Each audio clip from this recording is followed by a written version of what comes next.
இயேசு கிறிஸ்து நாமத்தினாலே நலமானதை பிடித்துக்கொள்ளும் நிகழ்ச்சிக்கு உங்கள் அன்புடன் வாழ்த்தி வரவேற்கிறேன். சென்ற வீடியோவில் நம்ம பார்த்தோம், தேவன் முதல் நாள், இரண்டாம் நாள், மூன்றாம் நாள் எதையெல்லாம் உண்டாக்கினார் என்பதையும் அதனால் நமக்கு என்ன பயன் என்பதையும் அதையெல்லாம் குறித்து நம்ம பார்த்தோம். இன்று தேவன் நான்காம் நாள் எண்ணத்தை உண்டாக்கின என்பதை குறித்து நம்ம பார்க்கலாம். ஆதியாகமம் புஸ்தகம் 1ஆம் அதிகாரம் 16வது வசனம் இப்படியா சொல்கிறது: தேவன் பகலை ஆளே பெரிய சுடரும் இரவே ஆளே சிறிய சுடரும் ஆகிய இரண்டு மகத்தான சுடர்களையும் சந்திரனையும் நட்சத்திரங்களையும் உண்டாக்கினார் என்று வேதவசனம் சொல்லுகிறது. பெரிய சுடர்னா சூரியனும் சந்திரனும் ரெண்டும் என்ன செய்யுது? பெரிய சிறிய சுடர்கள். நமக்கு தெரியும் எதுக்காக இதை உண்டாக்குறான்னு பார்த்தீங்கன்னாக்கா, நமக்கு அது என்ன செய்யுது? ஒளியை கொடுக்கறது. அது நம்ம மேலே என்ன செய்கிற? பிரகாசிக்கிறதுக்காக அதை என்ன செய்கிறார்? தேவன் உண்டாக்கினார். சூரியன் சந்திரன் இல்லாத என்ன செய்ய முடியாது? வெளிச்சம் இல்லாத நம்ம என்ன செய்ய முடியாது? வாழ முடியாது. அதே ஆதியாகமம் புஸ்தகம் 1ஆம் அதிகாரம் 14ஆம் வசனம் இப்படியா சொல்லுகிறது: சூரியன் சந்திரன்லாம் எதற்கு உண்டாக்கிறான்னு பார்த்தீங்கன்னாக்கா, காலங்களையும் வருஷங்களையும் நாட்களையும் நம்ம அறிந்து கொள்வதற்காக அதெல்லாம் உண்டாக்கினார். நம்ம அதெல்லாம் என்ன செய்யணும்? அதை நம்ம வணங்கக்கூடாது. அது முன்னொரு காலத்தில் நம்ம பார்க்குறோம்.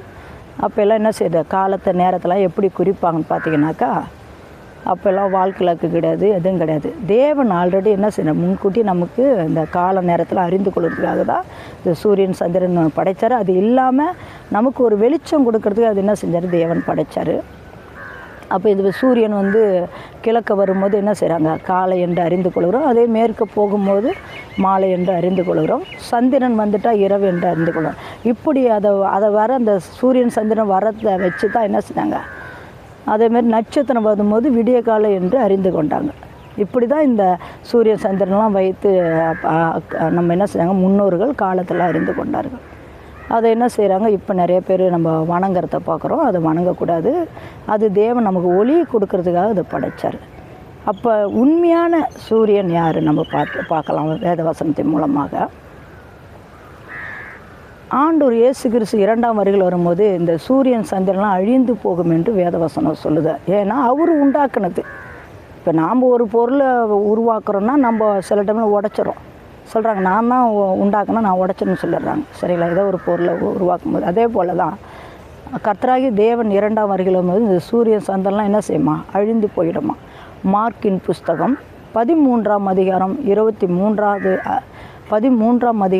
24ஆம் வசனத்தில் சொல்லப்படுகிறது: சூரியன் அந்தகாரப்படும், சந்திரன் ஒளியை கொடாத இருக்குமா. அப்போ 2ஆம் வருகையில் போது சூரியனும் சந்திரன் என்ன செய்யலாம்?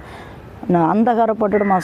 சூரியன் அந்தகாரப்படும், சந்திரன் ஒளியை கொடுக்காது, எல்லாம் மறைஞ்சு போயிடும். அப்போ நமக்கு அப்போ ஏது வெளிச்சம்? அப்போ எந்த வெளிச்சத்தை நம்ம நடப்போம் பார்த்தீங்கன்னாக்கா, மல்கியான் புஸ்தகம் 4ஆம் அதிகாரம் 2ஆம் வசனம் இப்படியா சொல்லிடுது: கர்த்தருக்கு பயந்திருக்கணும் மேல் நீதியின் சூரியன் உதிக்கும். அப்போ உண்மையாக கர்த்தருக்கு யார் பயந்துருக்காங்களோ அவங்க மேலே என்ன செய்யும்? நீதியின் சூரியன் உதிக்கும். அப்போ நம்ம கர்த்தரை அறிந்து கொண்டு, அவர் தெய்வம் என்பதை அறிந்து கொண்டு, அவர் இந்த சூரியன் சந்திரன் நமக்கு ஒளி கொடுத்தா படைச்சிருக்கார் என்பதை அறிந்து கொண்டு, துன்மார்க்கமான காரியங்களை விட்டு, அக்கிரமான காரியங்களை விட்டு, பாவமான காரியங்களை விட்டு பயந்து நம்ம வாழும்போது கர்த்தருடைய என்ன செய்ய? கர்த்தருக்கு பயந்து இருக்கிறவங்க மேலே நீதியின் சூரியன் உதிக்கும். அதுவே பார்த்திங்கனாக்கா, ஏசாயா புஸ்தகம் 60ஆம் அதிகாரம் 20ஆம் வசனம் இப்படியா சொல்கிறது: இனி உன் சூரியன் அஸ்தமிப்பதும் இல்லை, உன் சந்திரன் மறைவதும் இல்லை, கர்த்தரே உனக்கு நித்திய வெளிச்சமாக இருப்பா, உன் துக்க நாட்கள் முடிந்து போகும். அப்போ பார்த்தீங்கன்னா கர்த்தர் நித்திய வெளிச்சம் அப்படின்னா அழிவில்லாத வெளிச்சம் என்று வேதவசனம் சொல்லுது. அப்போ இதெல்லாம் இப்போ சூரியன் சந்திரன்லாம் பார்த்தீங்கன்னா நித்தியமான வெளிச்சம் கிடையாது, அழிந்து போடும். இயேசு கிறிஸ்து வரும்போது அதெல்லாம் இல்லாமல் போயிடும். வேதவசனம் திட்டவட்டமாக சொல்லுது, தெளிவாக சொல்லுது. அதெல்லாம் இயேசு கிறிஸ்து வரும்போது எல்லாம் அழிந்து போயிடும். ஒளி கொடுக்காதான். சூரியன் அந்தகாரப்படுமா, எல்லாமே மறைந்து போயிடும், அழிந்து போயிடும் சொல்கிறார். அப்போ நமக்கு நித்திய வெளிச்சமாக இருப்பார். அழிவில்லாத வெளிச்சம் யாருன்னு கேட்டால் இயேசு கிறிஸ்து அழிவில்லாத வெளிச்சமாக இருப்பார். அப்போ துக்க நாட்கள் முடிந்து போன்னு சொல்கிறோம். இங்கே உலகத்தில் நமக்கு எல்லாத்துக்கும் என்ன செய்யுது? துக்கம் இருக்குது. எப்படியேப்பட்ட மனுஷனாக இருந்தாலும் சரி தான், துக்கம் இல்லாத மனுஷனே கிடையாது. யார் வேணாலும் கேட்டு போங்க, எப்படியாவது என்ன எறும்பு இருக்குன்னா எறும்பு சைஸுக்கும் அதுக்கு சின்னதாக ஒரு கவலை கண்டிப்பாக இருக்கும். அதுமாதிரி துக்கம் இல்லாத மனுஷன் இல்லவே இல்லை. அப்போ இந்த துக்கம் எப்போ முடியும் அப்படின்னு பார்த்தீங்கன்னா, இயேசு கிறிஸ்து வரும்போது அவரோடு நம்மளை கொண்டு வைக்கும்போது என்ன செய்யணும்? நம்மளை துக்க நாட்கள்லாம் முடிந்துடும். நம்மளோட சூரியன் என்ன செய்யுது? அஸ்தமிக்காது. நம்மளோட சந்திரன் என்ன செய்யுது? மறைவதில்லை. அப்படின்னா என்னது? நம்மளோட சூரியனும் சந்திரனும் இயேசு கிறிஸ்து இருக்கார். அவர் நித்திய வெளிச்சமாக இருக்கார். அப்போ அவரோடு கூட இருக்கும்போது, நம்ம அவர் வீட்டில் போய் இருக்கும்போது, தேவனுடைய வீட்டில் இருக்கும்போது நமக்கு என்ன செய்யணும்? வெளிச்சம் எப்பொழுதும் இருக்கும். இந்த வெளிச்சம்லாம் நிரந்தரம் கிடையாது. சூரியன் சந்திரனோட வெளிச்சம்லாம் நம்ம என்ன செய்யலாம்? நிரந்தரம் கிடையாது. அது ஒரு குறிப்பிட்ட காலம். இயேசு கிறிஸ்து இன்றைக்கி வந்துட்டாலும் அந்த சூரிய சந்திரன்லாம் என்ன செய்யணும்? அழிந்து போயிடும். இன்னொரு வசனம் பார்த்தீங்கன்னாக்கா, யோவான் புஸ்தகம் 16:20 இப்படியா சொல்லுது. இயேசு சொல்கிறாரு, மெய்யாகவே மெய்யாக நான் உங்களுக்கு சொல்லுகிறேன், நீங்கள் அழுது புலம்புவீர்கள், உலகமும் சந்தோஷப்படும், ஆனாலும் உங்கள் துக்கம் சந்தோஷம் மாறும் என்று சொல்லுகிறார். அப்போ நம்மளோட துக்கம் இயேசு கிறிஸ்து வரும்போது என்ன செய்யுது?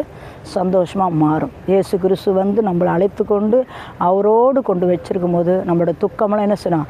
சந்தோஷமாக மாறிடும். இன்றைக்கி துக்கம் இல்லைன்னா சொல்ல முடியாது. இன்றைக்கி எப்படியாப்பட்ட மனுஷனுங்க இருந்தாலும் சின்ன சின்ன துக்கம் இந்த உலகத்தில் இருக்கிற வரைக்கும் என்ன செய்யுது?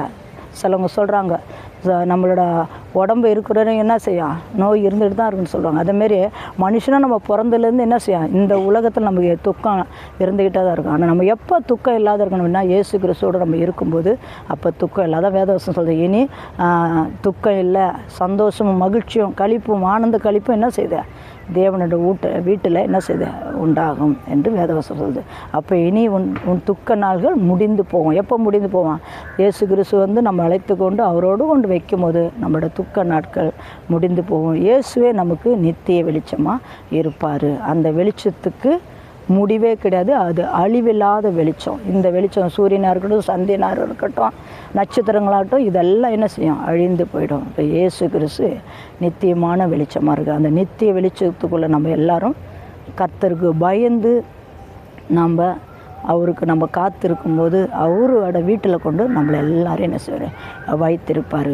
இது யாருக்கு உதிப்பார்னா, கர்த்தருக்கு பயந்திருக்கு மேலே நீதியின் சூரியன் உதிக்கும். அந்த வெளிச்சம் என்ன செய்யும்? எப்பொழுதுமே இருக்கும். நம்ம பார்க்குற வீட்டு வெளிச்சமாக இருக்கட்டும், அது எந்த வெளிச்சமாக இருந்தாலும் சரி தான், அது நிரந்தரம் கிடையாது. இப்போ நம்ம வீட்டிலே லைட்டு போட்டு வச்சுருக்கோம்னா கரண்ட் இருக்கிறவங்கன்னா அது வெளிச்சம் இருக்கும், கரண்ட் போய்ட்டு அந்த வெளிச்சம் போய்டும். அப்போ இயேசு கிறிஸ்து என்கிற அந்த பரலோக ராஜ்யத்தில் நம்ம நித்திய வெளிச்சமாக இருக்கும்.